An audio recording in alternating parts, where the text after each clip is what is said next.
Most SaaS startups fail not because they don't have a great product, but because they focus on the wrong thing. They chase growth at all costs while their customers quietly slip away. This is Denny Burda.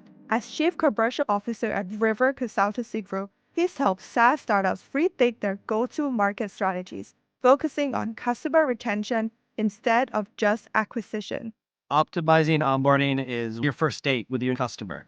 But then when you actually got to the first date, you weren't dressed nice or you weren't, willing to pay your part of the bill. Those sort of things make an impression. And this is James Lawson, founder and CEO of River Consultancy Group. James has spent decades in customer success, merger and acquisitions, and SaaS leadership. His firm has worked with over 80 clients in just 15 months, helping startups scale efficiently without burning cash on unsustainable sales models. Can I do something really memorable? You can build a community around that. You can build with that fan base. Together, they're redefining how SaaS companies tackle go-to-market challenges, shifting from growth at all costs to sustainable, customer-driven success. In this episode, you'll be learning why retention beats growth at all costs, how to turn onboarding into a competitive advantage, and how AI can help you scale smarter, not harder, and why the best SaaS companies don't just sell, they build loyalty. Ready to rethink your SaaS strategy? Let's dive in.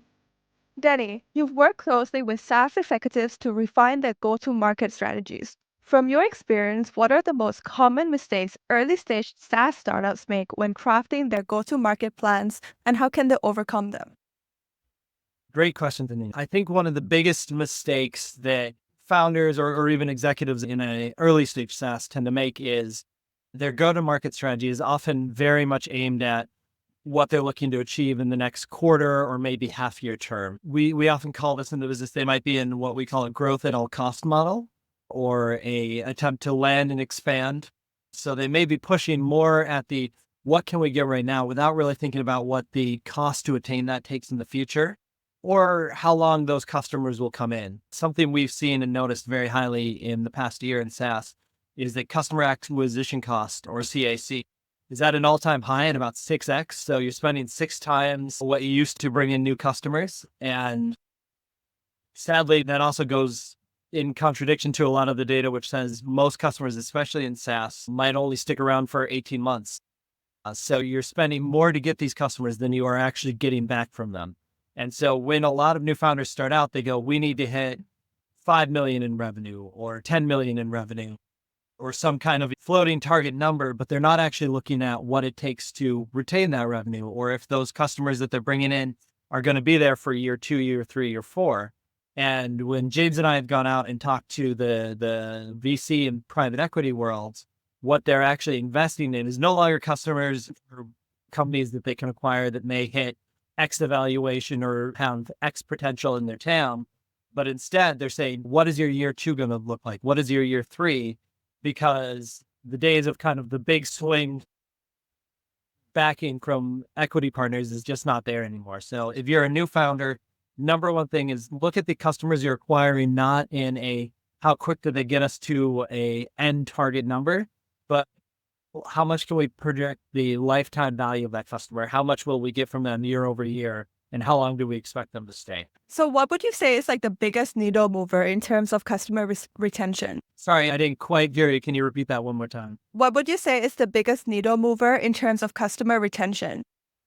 Yeah, absolutely. There's a few in there. So it's not one action necessarily, but it's a set of processes. So the very first thing we encourage our customers to do is start with what we would call your ideal customer persona or ideal customer profile.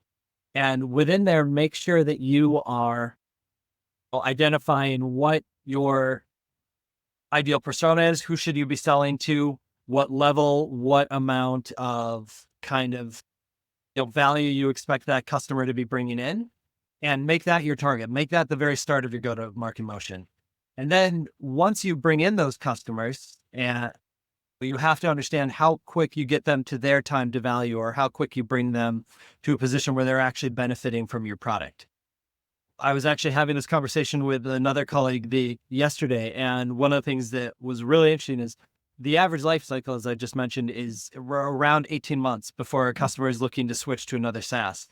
Sadly, the implementation time often for a customer who's purchased a SaaS can be anywhere from 6 to about 12, 14 months, which may mean that customer has only actually had the chance to use software that they've been paying for sometimes half a year or more.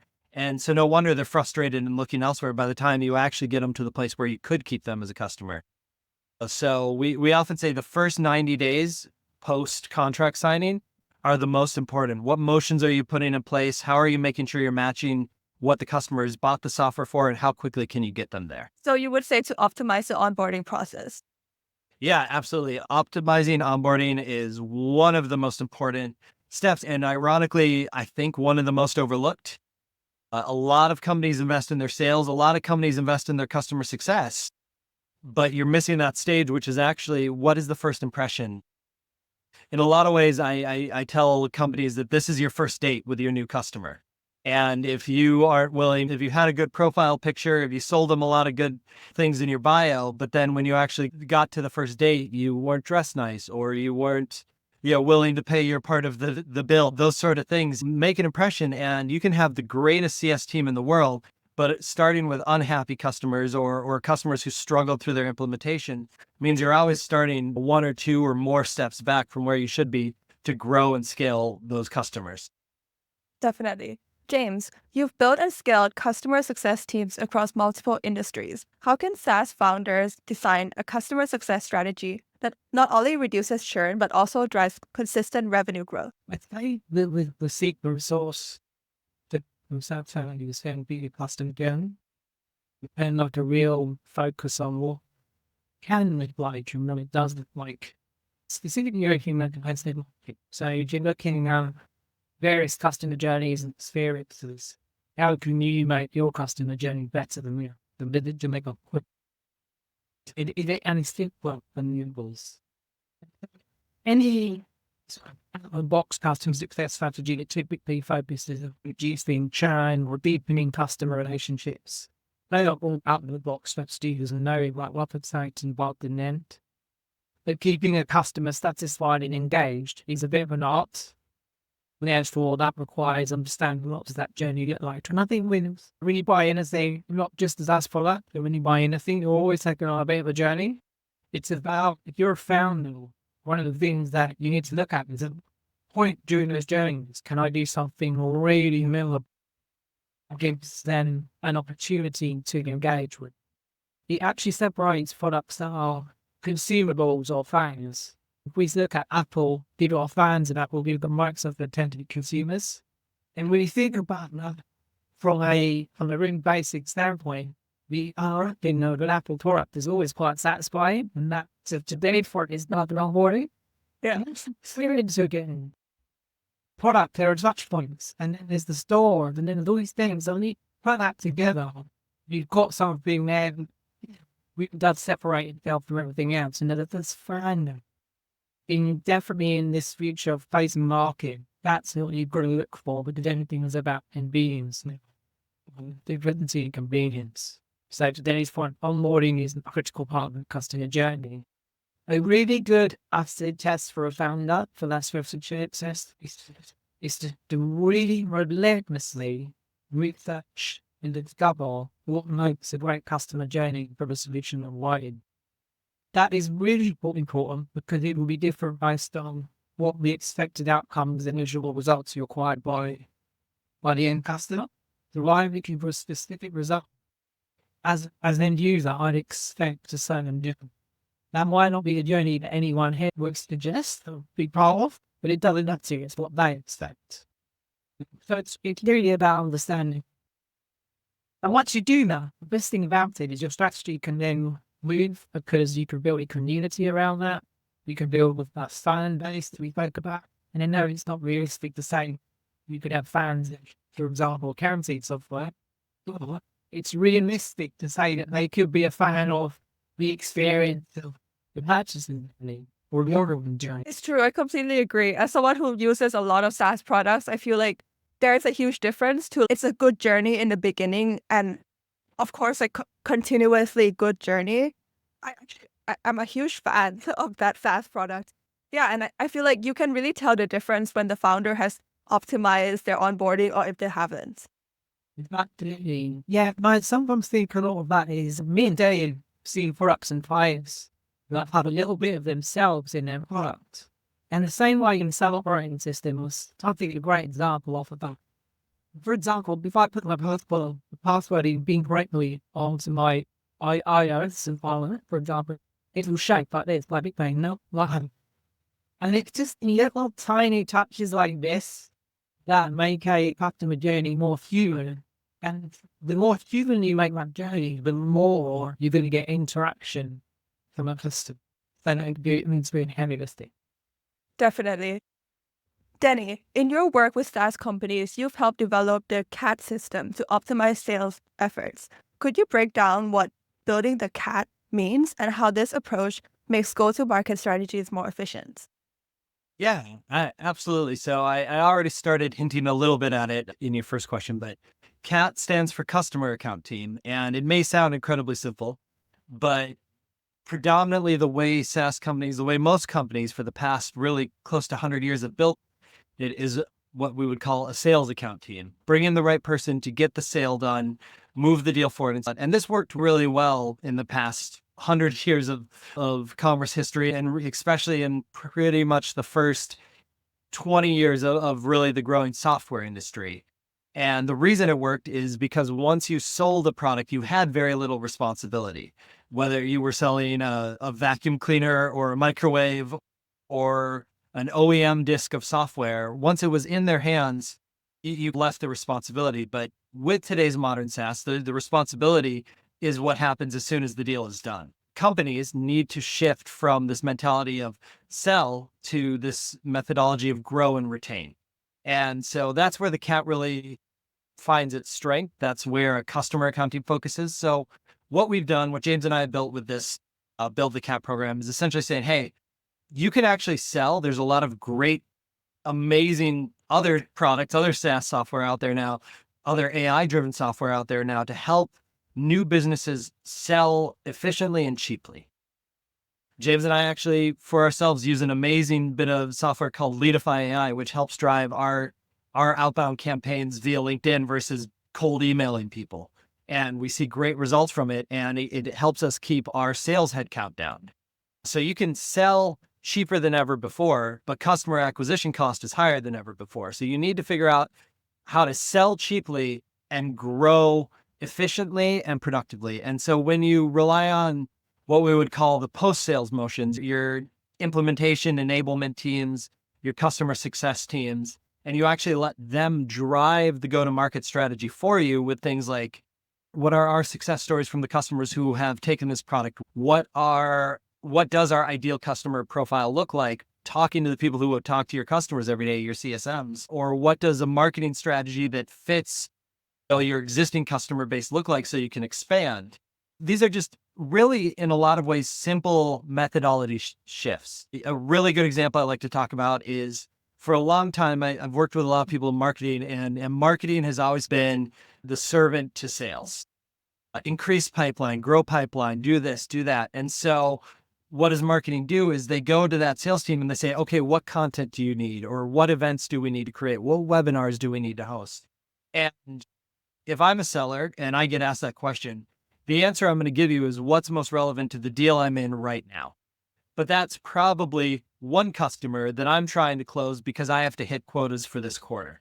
Whereas if you go to your account teams, and this could be an account manager if you have a really strong account management team, or customer success, but really who's engaged in the accounts on a regular basis. Honestly, the question could be just as good from a support team and saying, hey, what is the biggest problem we're solving? Or what is the biggest issue we're not solving? And then make that your marketing motion and get that out there. All of a sudden, you're not saying, hey, we're running the same use case or the same marketing material to help this one seller sell. We're running this marketing movement or engagement or strategy for the next quarter in line with your go-to-market that's actually about saying, hey, we have this really successful customer. Who else wants to be that successful customer? And so it's really just flipping where the authority in the go-to-market motion lies from what was traditionally owned by your pre-sales, whether that's account executives, account directors, account managers, saying this is how we get them in, to saying this is how we keep them. And what we find from that is the superpower of SaaS right now is the ones who have, like James mentioned with Apple, a loyal fan base who will come in and buy the next thing or tell their friends about the next thing. It's not some mystical, magical thing that Apple's doing. They instill loyalty and they reach out to their consumers. And that's exactly what Build the Cat is all about, is it's saying, use what you have, use what you know, use the data sources that frankly are not often being harnessed in pre-sales motions from the people who are working with your customers now, and understand how that grows. There's a very famous company, Snowflake, and they at one point did something that was considered radical. And they said, customer success is everybody's responsibility. So they got rid of their customer success team, dispersed them. They didn't fire anyone, as far as I'm aware. They dispersed them through every other role within their company so that customer success minded people were involved in sales, were involved in support, were involved in onboarding.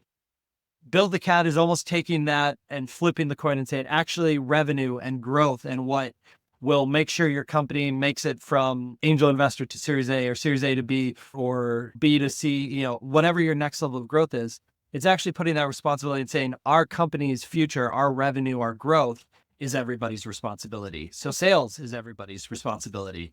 And when all of a sudden you have a model that encourages and builds around your customer success teams or your support teams or your product teams or your marketing teams, not just getting more people in the pipeline, but growing your business, that's when you're effectively building the cat. Love that. Customer success is everyone's responsibility. So this includes developers as well, right? Yeah, it's absolutely this idea that, and again, who's going to be better situated to tell a developer what a future roadmap should look like? Potential customers who have not committed to you yet, who just say, oh, these are the features we're looking for, or the customers who are in there now and saying, this is great, but we need this and this. I also happen to work for a very large software company, and I had a bit of a row with our former chief sales officer. We had an evaluation from an external party that said, if we do our software, if we expand to our market, if we look at our go-to-market strategy, there is 68 billion in potential out there. And 40 billion of that potential existed with non-customers of our software. So that was who was out there to go to win, to go get, very typical sales terms. And I actually, after he announced this and turned around and said, we're going to be the company that goes and gets that 40 million because we have a very ambitious goal of reaching 10 billion in about the next 3 years. We're about halfway there. I said, you're wrong. And it's very tough to tell the CRO of a very large software company, you're dead wrong. But I looked him in his eyes and I said, you're wrong, because to grow to 10 with that strategy, you're going to lose 3 in churn because you're looking at what you don't have instead of focusing on what you do. And I said, what that evaluation also told us is of that, 60 some billion, 40 was new business, 20 actually existed within the customer base we had, just expanding, making sure we filled them wall to wall with product, or making sure customers who had products A, B, and C also invested in D&E.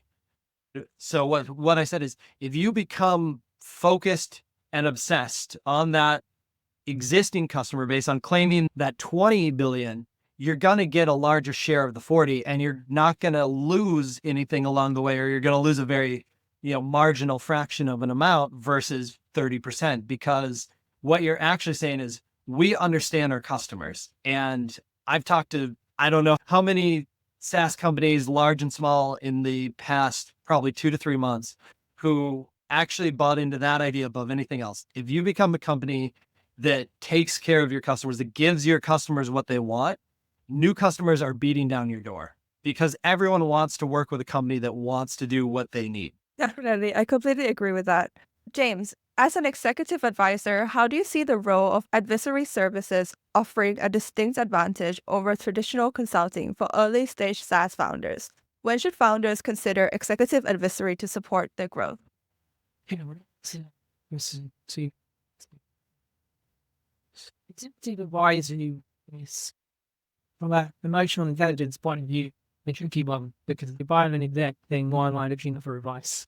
Who would you tell me kind of situation? I didn't get into this without realizing that actually it's so critical. And in fact, We all have a mentor, mentors have mentors, and so on. And it's really difficult to have more hands to get something.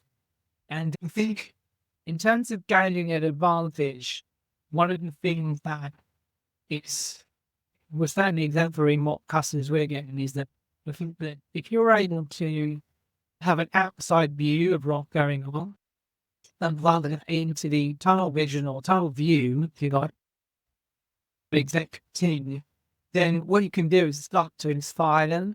And that's especially important in the early stage. Especially navigating fundraising, you're able to do right and companies to work.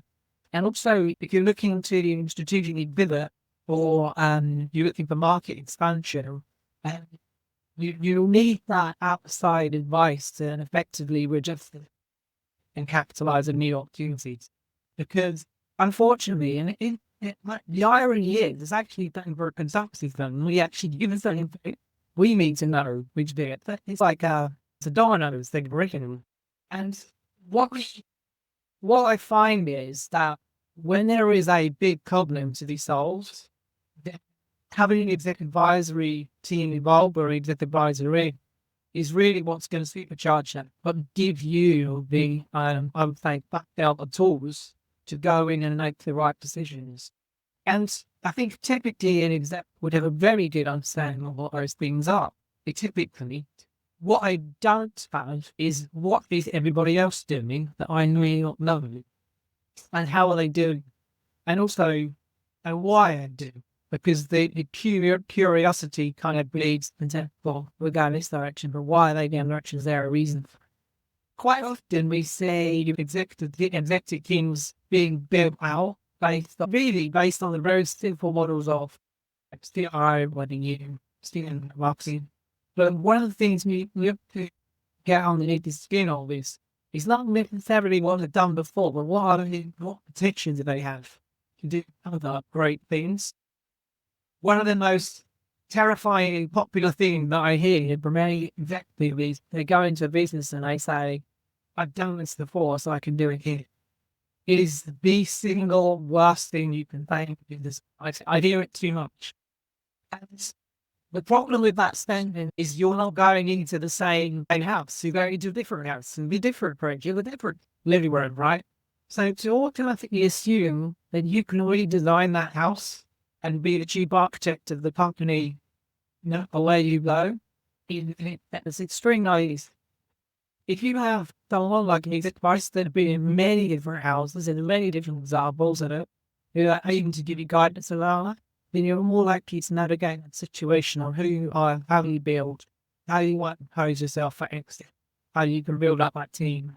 And it sounds super floppy, but when you get underneath the fundamentals, who I hire, when do I hire them, and what do I need, upsell, it's quite easy little breakdown tasks, choppy as the task to do. When done in the wrong order, can skip your business. And a lot of startups, and sometimes you give the order of that.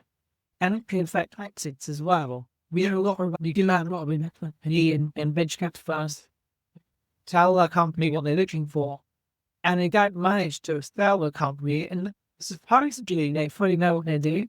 The problem is, as a buyer, they may come in and speak to one customer, and that's getting over if that customer says, no, don't, this is not the company. So it has a lot of fragility around it that needs to be navigated and see the way there to help make sure that doesn't. Someone might good to me, James, can you just come in and skip all the fail and get to the win? We don't want to fail fast, we want to skip all of the failure and get to the win. And the reality of that is I like to go in and say, well, how much have you failed so far? So I can understand if I can get to the, and we can take it from there. I guess in summary, the advising services is highly flexible, it has to be bespoke, which is what we do. It's cost effective, it's time driven, but it's that engaging us when they need targeted expertise in areas in which is going to get them a bigger network, guided through key drug growth phases, and fundraising or paraphrase. That's the best line you can say.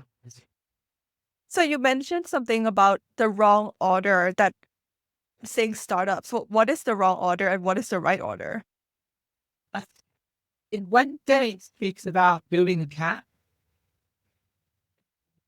that may feel to a lot of companies like Lotman natural ordering things. To show you I didn't sell products. The right order is to start with your customer and work your way backwards. Well, what tends to happen with any business is they go, I have a product, I know the product is down. This is how I go to market. It's the wrong order. And there are, the interesting thing about it is that if you were to take any lesson from anyone in retail or anyone in the services industry, the majority of the industries have they with the exception of some specific ones, your failure rate with those startups that operate in that way, almost it's nearly 1-for-1. Whereas when you look at the customers that the businesses that are focusing on customers first and working backwards, they may find the requirements of their business and who they should hire and what they do to be really obscure in the standard world of business. Oh, I'm not the best person. I'm not an account manager. It's simply not true. The algorithm is never set in stone. The algorithm is do what it takes to get your customer the right outcome. And it starts with understanding purpose. And so that's the plane in which, if you are a SaaS starter, that's the play you need to know. And certainly, our consultancy business is about breaking that down. So you're able to do and you have the right people around you to navigate it through. I love that. Yeah, and I think hiring is so important, especially hiring external consultants and also hiring people for your startup in general. I feel like that could really make or break your company. Yeah. Yeah, absolutely. I think it's something that is not spoken about enough in comparison to a majority of the other stuff. We speak a lot about churn and we speak a lot about building and scaling. And I'm always really shocked that I hear mostly about this and not about types of people and what their potential is rather than what they've done. That's the bit that kind of always confuses me. It's not what's behind you, it's what they're capable of. The same way as you see Premier, I don't understand soccer of the such, but the same way as you may be a young player coming into the game and play for big teams, but what's happening there? They haven't achieved World Cup standard, well, it's the same process though. They see something and it's something that can be brought in to bring. So it's like about seeing potential and going with that, but also would you say, in terms of potential and experience, like how much experience is required for you to see potential? Yes. There are two currencies of the business, which are cash and experience. Mm-hmm. In terms of the weighting of experience, it again work back from your customer. If your customer is someone that requires experience or credibility behind the scenes, that's why you get heavier weights in experience, right? And that is up front. If this is an audience in which you can bring in someone to get more experience and move the needle forward and almost fight for leadership, then you can start with someone with less experience that has that potential, that need. There's so many people like that, and it seems to be very untapped. And they're much better resources than the majority of people I sometimes see in these huge corporates that have got response. Exactly, your corporates are like, one. Like most people, well, as much as they'd be afraid to admit it, they think, how have they got? Well, that's the truth, not the cold truth. And the honor and it's correct, the determination, that is a big part of it. But the other part of it is the balance of experience and the potentials of being to make it into.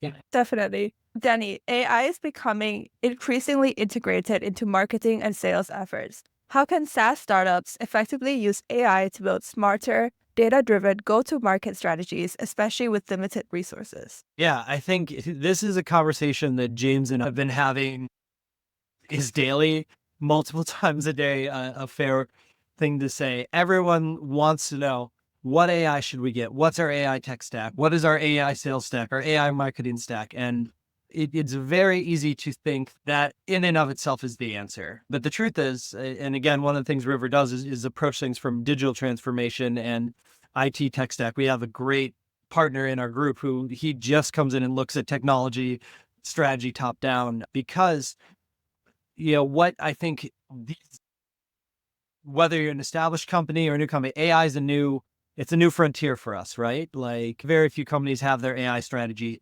sorted. And so there's a lot of companies out there right now that are just buying and saying, yep, we have AI sales, we have AI marketing, we have AI customer success. I'm waiting for somebody to say we have AI executives, AI CEOs. But what really you should think of is much like working front to back, like James talks about with the customer experience, when you're looking at what AI you need to scale, what tools, do the exact same thing. So a really great example is my wife happens to be a consultant in the marketing field, and she was talking to a customer who was really excited to spend a decent amount of money for a small business on what was a marketing AI tool that essentially you wrote a few emails and then it took those emails and it said, we think you sound like this. This is your voice. And then it would just go start sending emails as you. And honestly, as a tool, it sounds great, right? Oh my gosh, I don't have to send emails or I don't have to do this. And then the next level of that tool was we will host content on LinkedIn as you. And it kept taking the human element further and out. And I was waiting to see it say, we will host podcasts as you, or we will. And at some point, you have to remember that AI is a tool. It is no different than when it's a game changing tool. It's no different than when the steam engine was invented or the electricity became commonplace and we had power tools and things that could work autonomously. It's no different than when the computer became part of business versus a notepad and pen. But it's all about asking that question, what do I need this AI to do? And what will it give me? And a lot of companies see what it promises, but very few ask, what does it give me? And so if you're a founder, if you're starting a business and you want to improve your AI sales, your AI marketing, it's the best idea in the world because you can purchase an AI software usually a lot cheaper than you could purchase a new account executive, or in a lot of cases, even a sales development representative. But somebody's still got to use it. Somebody's got to use it well, and somebody's got to use it as a pointed arrow at what they want. I was having a conversation about building the cat. And again, one of the things we talk about is build lean sales teams, figure out how cheap you can sell. And so the person goes, should I hire this account executive with experience or should I hire this essentially very young, fresh out of university person who wants to be a sales development representative? And I said, look at what technology you want to use or how you want to reach your customers, and then ask that question. Because for the price of that account executive, they could get that account executive. Or they could get that sales development representative who was young, frankly, very hungry, wanted to become really good at sales, wanted to learn the tools of the trade. And they could buy this tool and they could still save about 30% of that headcount. And so they did. They went ahead, they hired the young person fresh out of university. They immediately trained them on their product, on their ideal customer. And they basically handed them the keys to this AI tool and said, figure out how to use this in the best way possible to do this. So figure out A to do B. And that person went in and crushed it within a quarter. I think probably blew expectations out of the water for what any seasoned account executive could have done, because they found a tool that wasn't being used by a lot of their peers and they used it well. So same, it can be absolutely true for marketing. Know what you want it to do, find the right person to do it. Would be the strategy, I'd say. Yeah, definitely. So if you're an experienced executive, should you be concerned? Yes. Again, a conversation I have quite often is people are honestly, genuinely, naturally fearful of AI. Sometimes it's your security operations teams going, what is it doing with our data? And other times it's people going, is this going to take my job? And everyone who builds AI likes to say, no, of course not. That's not true. Just if you were to ask a salesperson 20, 30, 40 years ago, hey, we're getting these new things in, they're called computers. We're going to put all of our invoicing into them. You have to learn it. And then you had one person, your best salesperson, and they said, I won't use a computer. I'm still going to fill everything in by pen and paper. How long would that person still be your best salesperson? So absolutely. If you are that seasoned person, it doesn't mean you have to suddenly go back to school and get a degree in AI and learn how to build it. Figure out what tools you need and use them well.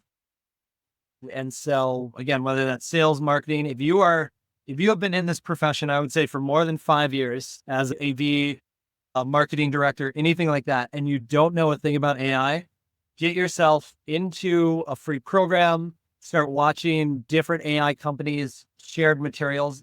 So much of the learning is free. It's the being willing to adopt and use it that is going to separate the next generation of incredible sales and marketing talent.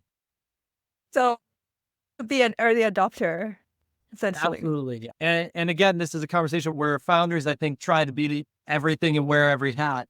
And they're the ones going to do this. No, hire somebody, give them the breathing room to start with it and let them run with it. And then let them tell you how your company's going to succeed with this AI because they know the product inside and out. Don't become a master of none, specialize in it, and hire other people to specialize in what they can be great at.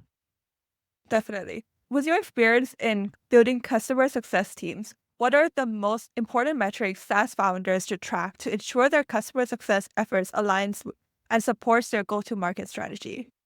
I just had this conversation last night. I say a young man, that just makes him sound like I'm an old one, but he was a founder, companies just reaching past their Series A and they're aiming for Series B. And we were talking about investors. And he goes, asked a very similar question you asked, what metrics do I need for these investors? And I said, your investors should be able to tell you exactly what they're looking for. You should never have to guess. And I gave him the example like this. Think of every single group of investors out there. They're a restaurant. They have dishes they want to create and they create them over and over again to successfully deliver whatever they want to deliver to their investors. And so that's shareholders, right? So if you're private equity, you want a recipe that works over and over again so that what you can ultimately do is pay your investors, which is whoever owns the VC firm or whoever backs your VC firm. Very similar to private equity, except for they might have a fund or something that they're feeding into, but they want to do what's right for their investors. So they create a recipe. And so when you are a founder looking for investment, and if your investors say, tell us what this is, tell us what this is, tell us what this is, and James mentioned, if they're all back-end metrics, they just care about hitting certain amounts, and odds are they're looking to buy your company, to sell your company. They are fast food. They are McDonald's investors, is the best way to think of it. But if you're having a conversation with an investor or a potential investor, and they start saying things like, what impact are you having on your customers? What sets you apart in the market? What does growth look like over the next 3 to 5 years? They are not McDonald's. They are Michelin star because they are looking at creating a course that could take time or something that's part of a very large deal. They want to handle the presentation. They're not just looking to get you in, get their money and get out. So sorry, I didn't mean to interrupt, but I just had this conversation last night. And for me, it was such a powerful analogy to just realize and share to that person, like, some people are happy selling to McDonald's. Some people want to be a Big Mac, get in, get out, get their money and move the company on. But if you're a founder and you say, I'm with this company for the long haul, or I want to be the CEO of the unicorn level, or the CIO, CRO, whatever position, you want investors that match that same strategy and are asking questions that are front of house related. What is the diner's experience going to be like versus did we get in, get out quick, and did everybody get the transaction done? It's very interesting. So founders can choose investors based on what metrics the investors focus on and really see what kind of company they want to be as well. The best founders that I've spoken to and who are frankly have a higher success rate than normal realize that talking to an investor is not begging for a handout. If you have a great product, a great go-to-market strategy, and a strong plan for revenue growth, slow, steady revenue growth, investors are fighting over you. Go back to Silicon Valley 10 years ago, and if you had a great idea and a cool bit of software, investors fought over you. And those are the Mark Zuckerberg just said, go fight over me. Now, that doesn't exist often. There maybe in the AI space, but not much beyond there are people actually getting investors fighting over them that way. But when you walk in and you've got a great product, steady growth, predictable things that tell that investor they will make money, they just have to decide how long, you're entering into a conversation. And so it matters just as much for those founders what the investors bring to them outside of money than what their product brings to that investment firm's portfolio.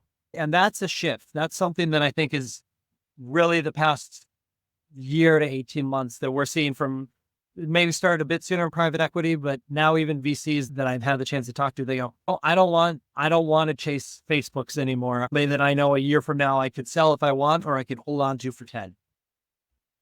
Yeah, definitely. It seems like traction is a new thing that investors are looking for now. I feel like before it used to be product, but that's all gone now. Absolutely. So, Denny, SaaS companies often struggle with digital and organizational transformations. What are the key steps they should take to ensure these transformations align with their go-to-market goals? Yeah, great question. And quite frankly, this isn't a SaaS problem. This is every business struggles with organizational and digital transformation. We at River, we are faced with organizational and digital transformation. And so it can happen at any stage, at any size, to any business. But I think what matters, and this is something we actually just had a group call on Monday night of the rest of the partners who make up the River Consultancy group. And we talked about how we approach things with our customers. And I compared it, it's a nice little triangle. And you break it down into saying any transformation comes down to people, process, and tools. And so for SaaS startups or any startups, if you need to go through a transformation, maybe because you're growing from the founder and his brother who worked for him and could do a little coding to all of a sudden 20 headcount, 50 headcount, 1,000, 10,000, whatever those big jumps are, that's the organizational transformation. But the process is the same for the technology that matches it. Is you've got to understand what impact this is going to have on your people and how you bring them along and how people drive your transformation. You have to understand the process. So often, and I've worked very heavily in transformation for a long time now. So often, it's amazing that you will see somebody lay out a transformation roadmap with zero process in it, just steps. Step 1, purchase tool. Step 2, implement tool. Step 3, use tool. And people in process just don't exist there at all. Whether it's for go-to-market, when you're trying to grow, so you might be looking at that AI sales software or marketing software, or whether you're growing your team, you're trying to expand your go-to-market by having more product or expanding on your product, supporting products, and you need to bring in a team of 20 developers. Those are transformations. So ask yourself, start with people. No transformation succeeds if people aren't on board. I wholeheartedly believe that. So start with your people, understand who's involved, what the stakes are for them, if it goes well or if it fails. What will this bring to them? Make it about the people because then they will get behind it. Have a clearly aligned process when you're ready to do it. And then you put the tool in place. And again, I say tool and I could very much mean new software, digital transformation, or it could be a new department. Bringing in a marketing team for the first time. It's no longer just the founder's Instagram account or whatever you're working with. So I always work in the methodology of people, process, tool, and then you're ready for transformation. And yeah, quite often that goes very much cyclically in line with go-to-market strategies. Is basically, if you think of it as a mountain you're climbing, you hit different levels of the mountain and it gets tougher and tougher. And odds are you're going to go through a transformation and you're going to have to sort out a new go-to-market strategy to make it up to the next level. So you mentioned people.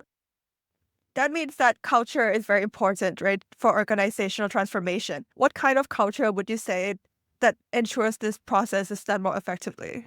Gosh, that hits it so much about what matters at River actually is people. So a big part of when I do the training for Build the Cat, how I built it around is actually the most, I won't say this always, but very regularly, the most toxic place in a company comes from the sales department. It starts with the people at the top, the sales leaders saying, here's your unattainable sales goals. Here's your unattainable numbers. Chase them. Be my hunters. And so what you've done is you built a culture that says, you have to do this to survive. You put people in survival mentality, and all of a sudden they're not thinking about the people to either side of them, right? Or if they are, they're thinking, how do I beat James? How do I beat Panida to be the best salesperson? And so they're not thinking about what's good for the other people on their team. They're not thinking about what's good for the company. And so then that's a trickle down effect. And so that bad culture is going to feed into your next culture. What if they're selling things, promising things to your customers that you can't actually deliver yet? And James can say this too. We've seen so many times sales deals that close with a promise for something that isn't even on the roadmap. Absolutely, we can help your company with this.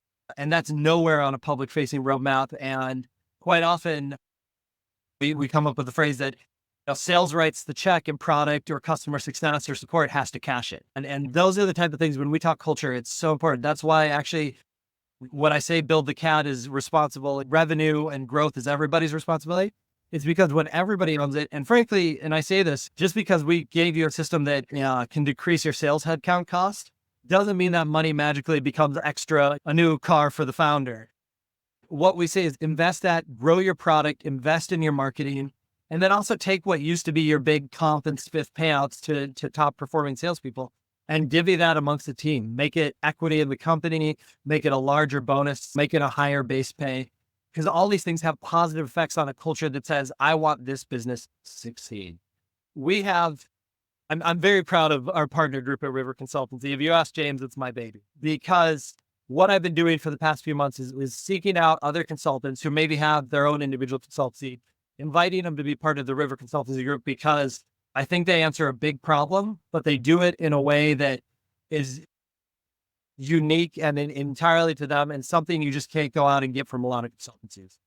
We have a new partner. Her name's Lisa, and she has a child who was born with autism. And after years of working in HR, the corporate relations side, building employee engagement, all sorts of things like that, suddenly she found topics like neurodivergency really mattering to her. And she didn't change this and become a sort of DEI niche like a lot of companies maybe touted. Oh, we have this person who will come and make sure we're more inclusive of people with disability. She said, actually, by understanding the superpowers that people who are neurodivergent have and making a product or making a system that works for them, you improve the performance of your entire company and team while becoming more acceptable. So we have an expert within River who, I would say she is the queen of culture. She's going to watch this podcast at some point and laugh at that comment. But I think, culture is absolutely for transformation, for making sure that people actually care about your go-to-market strategies. It's great if sales and CEO and CRO get together and say, this is go-to-market. But does anyone else in your company care? Because if they don't, you're probably already not going to hit that go-to-market strategy. But if they do, you are, as James said, you're making the boat go faster. And you're not in a little paddle boat anymore. You're in a speedboat because everybody's putting their power behind it. So caring about customer success for everyone in the company and also caring about the people in the company in terms of an inclusive culture for them. Yeah. I talk to people about this and they go, that sounds a bit old fashioned. And that doesn't look like what Meta's doing, like what Microsoft or Amazon are doing. They sell, they grow, they maybe have the customer side, right? But you hear about these massive tech layoffs and that doesn't sound, we sound old fashioned. If I say what you need to succeed is care about your customers and what you're doing for them and care about the people who are doing it with you. Yeah, that's the old mom and pop grocery store mentality. And that's the neighborhood butcher or baker mentality. But you know what? That model of business has survived for thousands of years. Amazon, I think, is just celebrating about 30. So I'm going to bet on the thing that's worked significantly longer as a more sustainable, more consistent thing. Now, that's not saying Amazon's not doing great. Jeff Bezos has a much bigger house than me. But if I'm going out and building a new business, I'm not trying to hit the 1 in a billion or frankly trillion chance that a lot of people try to chase. I'm trying to make sure that every business I engage with succeeds. And so that's where our model comes in. And you can't do that without being, as a founder, as an executive, your focus is never your investors or your board or anything else, frankly. It is the people you're serving. And that's either customers out or the people who are put under you as your employees. Definitely. I love that approach. Denny, customer feedback can be invaluable in shaping go-to-market strategies. How can SaaS founders integrate insights from their customer success teams to refine their go-to-market efforts? Yeah, great question. And James brought up a few metrics earlier when he was talking.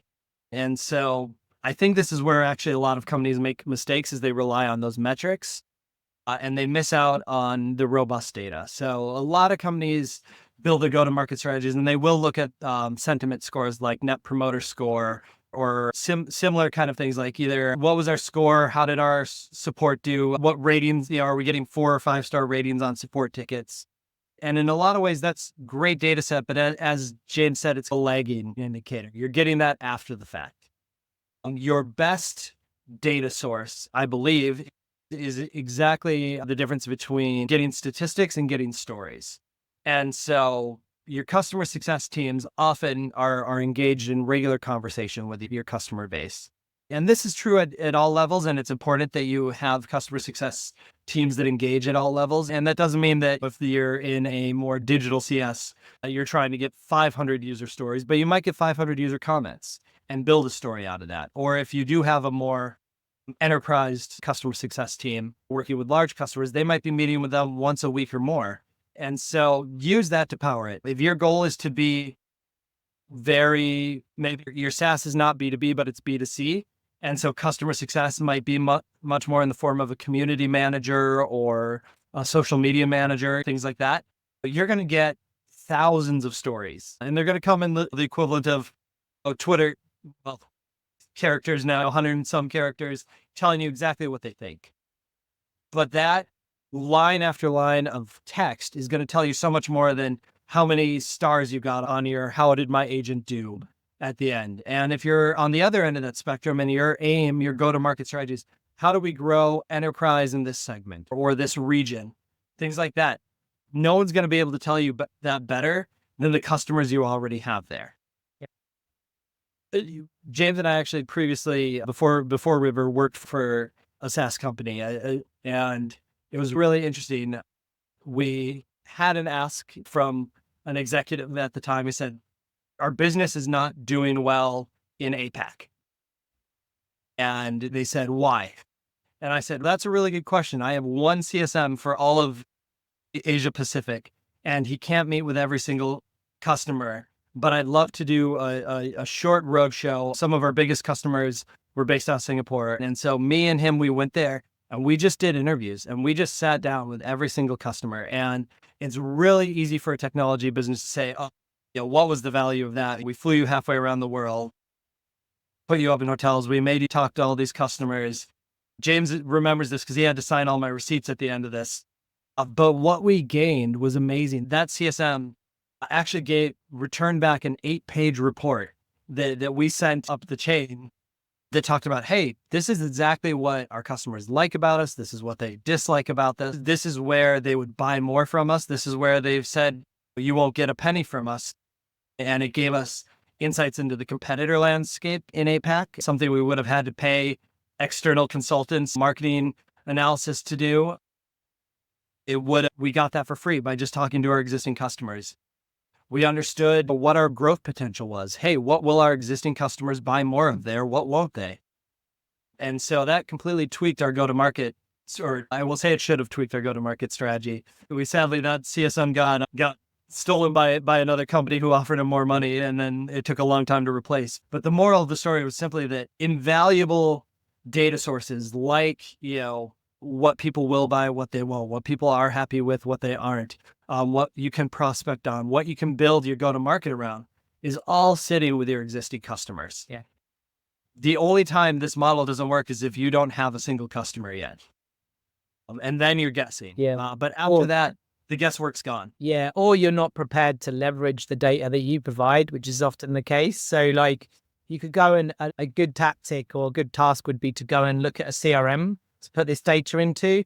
Like before you go and buy a CRM, I would look into how are you going to leverage the data you have currently? What's that look like? And you don't need a strategy or anything really. You just need to understand what habits. To that story Denny just told, none of that was leveraged, which is quite an incredible missed piece of white space of revenue sitting there. And consequently, other business got it. It's about leveraging the data that you have when you're on the ground. Definitely. So having that kind of on the ground feedback from customers, but also utilizing these tools for customer acquisition. So perhaps like a balance between tools and also actually speaking to people. Yeah, and it does come a little bit back to people again in terms of internal hires, because you're going to have certain leaders and certain individuals who have the tenacity and diligence to say, this is what I'm going to use this data for to provide X and to provide this outcome. And that's more important than anything else, is the people behind the tool. We learned that from the Wizard of Oz and many other stories. RoboCop, maybe many stories.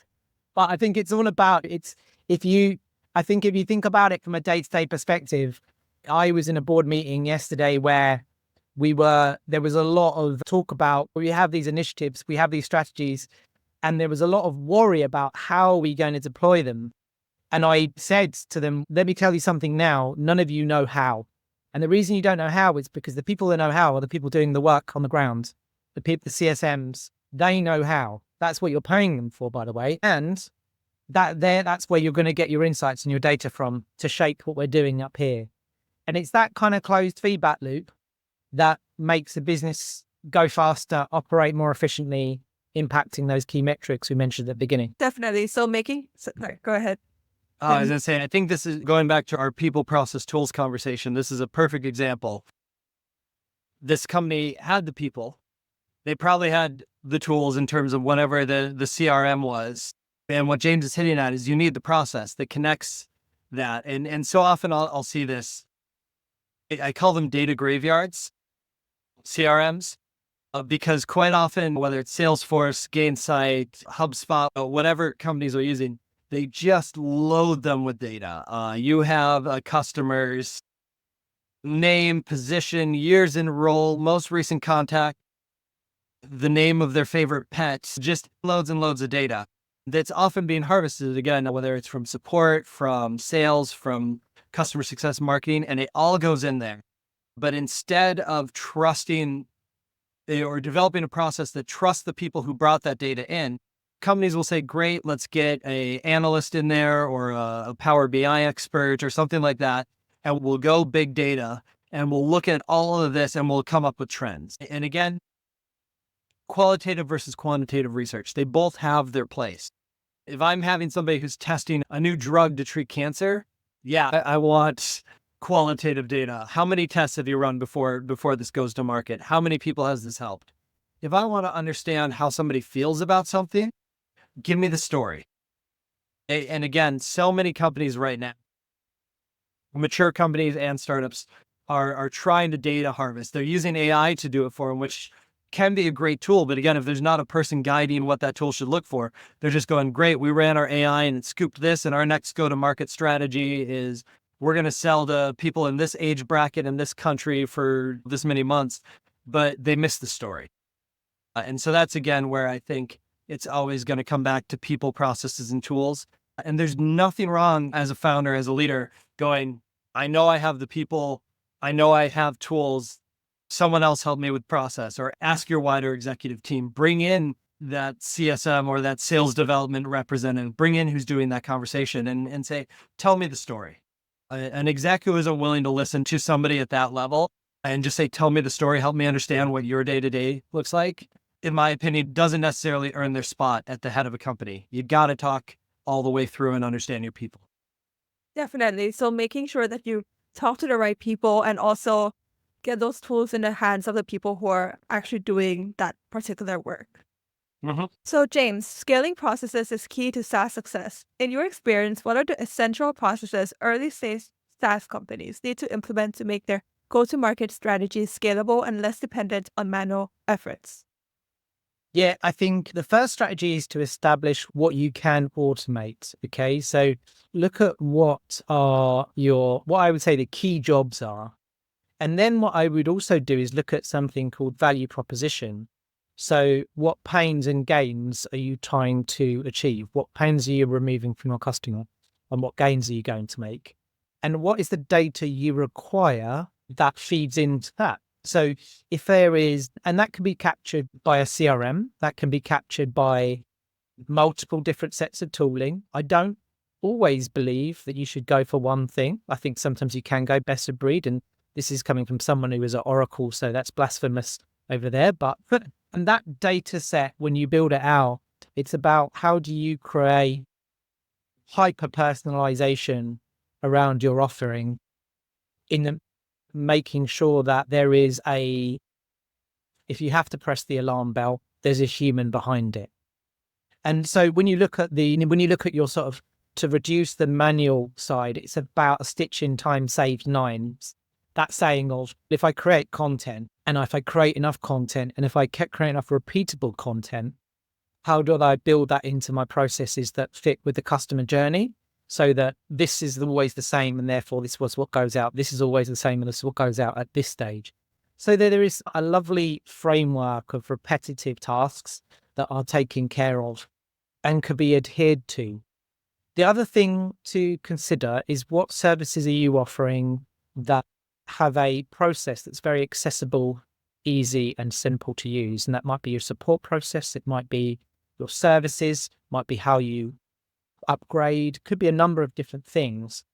And when you are looking to build out your system, it's the same principle, right? It's about what's required to create that, how much effort, what's the initial cost, and then what afterwards it should be no cost, right? Or low cost. So it's considering all of those things. And your best place to start is to journey map it. But your journey map or your canvas, your business canvas should begin with a value proposition of what you're trying to provide and how do you provide it. So a really good example is if you're a software company that provides a CRM that makes it quicker for somebody to sell, and the pains you're solving is a salesperson can sell this quicker because they can do X, Y, and Z, then there is a feature that does that. And that feature addresses that business need, right? Then all you've got to do is look at, okay, what data is required to make that successful? Where do I store it? And is it repeatable? Can it be automated? And once you have that, you can start to build out that structure and be more successful. But one of the biggest mistakes I see is that it's overcomplicated at the start. Biggest mistake ever. It gets you into knots and you're in a difficult place. One of the biggest successes I see is to start drawing it out, but also share with as many people humanly possible within your startup. So whether there's 2 of you or 20 of you, sit down in a room and sketch it out and make sure everyone fully understands it and challenges it with valid, meaningful challenges that are backed up by some kind of anecdote or example or market research. Because what you often find in a room is someone will say, that won't work because of this nuance or this one customer we have. And that's a trap. That's a trap most SaaS firms get into. Their strategy and their automations and everything becomes unstuck by this one void customer, which may not be in the ideal customer profile. So these are all things that are critical to making it successful, especially to scale. So making sure that there's clarity around what process you're automating, and also having that conversation within the company to make sure that it's the exact thing that you're looking to automate. Exactly. There's something to be said with keeping everybody fully in line and have a voice at the table of that exercise. Because at the end of the day, as Denny's pointed out, it's a company competency. This is a company competency that we're looking at. To have their involvement early in that process is really valuable. Like I say, I think they've always, when we talk here, there's only 3 of us. But if there was 10 of us talking on this subject, the insights would start to come in. There's a simple logic to that process. So there's still a lot of value in human insight and input. 100%. So James, what trends do you foresee in SaaS go-to-market strategies over the next few years, and how can founders prepare to stay competitive in this evolving landscape? Yeah, I think I feel like there's 2 lanes, and I came to this conclusion quite recently. So I think there are 2 lanes. I think that the first lane is the Gen Z on a plate SaaS model, like your Netflix, out of the box, automation, hyper personalized. It has all the nuts and bolts of something that provides an outcome that is low risk in terms of low business impact and low risk. And I probably put in that field a number of businesses that provide value, but it wouldn't be the end of the world if that stopped. And then the second track I would probably put in the line of, would you let a robot do brain surgery on you? And the answer is probably, I'll let a lot of people go first before I let them do it. So the second track is more about hyper-personalization, insights, data, but there is human intervention behind it that allows us to have faith and trust in the what if, which could quite easily be catered by the AI. But we're in this era of where we are weighing up the risk of whether we would do that or not, which is why we don't have flying cars, etc. Obviously, there's loads of the stuff around that, but ultimately it's that. And it's the same reason why, if someone built a new rocket, you probably wouldn't want to go in it. You want to see a few people go up in it first. We're waiting for that era. And that's the two tracks. And to have a competitive advantage, on the second track where we're talking about human intervention, whether it's a piece of software for the health service, whether it's a piece of software for the army or the military or anything that has very high risk associated with it, or in government, public sector. On the second track, in terms of being the competitive advantage, it's about having experts behind it, because most customers say, we want to speak to the doers. We don't want a frontline CSM that has no insights to it. And so that gives you a competitive advantage by having industry experts, people that know about it behind the scenes. The advantage on the other side is in fact the same thing. It's just that the experts are behind the technology and they're able to leverage the technology to provide the automations and so on that provide that experience. The real competitive advantage, the commonality they have between them both, and I know that I put my mortgage on the fact that I know this will happen in the next 2 or 3 years, is that what we will definitely see is we'll start to see there being a currency in some of that data, in specific data. Like data will become the new oil. We coined that term a while ago. But if we move forward, what data is it that is specifically valuable, like to a customer and to the outcomes that are provided? And I'll give you a really specific example. When we talk about as a person losing fat, it's calories in, calories out. There's your currency, right? There are equal currencies of data across different sectors. There might be multiple. And despite whatever macros I consume, calories in, calories out movement is what's going to dictate. So the principles will be the same, but the methods will be different depending on what industry sector you're looking at. And that will shape the way forward in terms of automation and hyper-personalization of these products. So when you talk about data, it would be, you mean like industry expertise, like things that not everyone knows that you're able to use? Yeah, knowledge commerce. So I call it knowledge commerce. So I think data has a value, and that value is zero unless the person behind it can leverage it, articulate it, and translate it. And that's the interesting thing about the world, right? A company and a business and a product, they're just human constructs. They don't really exist. They're just made by us. They don't really exist at all, do they? Like, they're just dreamed up when you think about it. Even when we register them, still imaginary to a big degree. So it's about what it's leveraged for. Another analogy of that is a brand. When you think about a brand carries a currency, doesn't it? So being able to leverage that data, no matter where it is the critical part. And as a SaaS founder, I think there are tons of examples out there already today that you don't need to create something necessarily new. You just need to be a bit of a magpie and steal the bits that create the perfect cocktail of what you're providing to your customers. Definitely. I think that is such a great note to close up the podcast on. And yeah, it's very inspiring for industry experts to go out and build their own thing and also follow your approach of customer first and people in your company first. Thank you so much, James and Denny, for coming on the podcast and sharing all your expertise. Thank you so much for having us. It was great. Yeah, you're welcome. Thank you. It was great.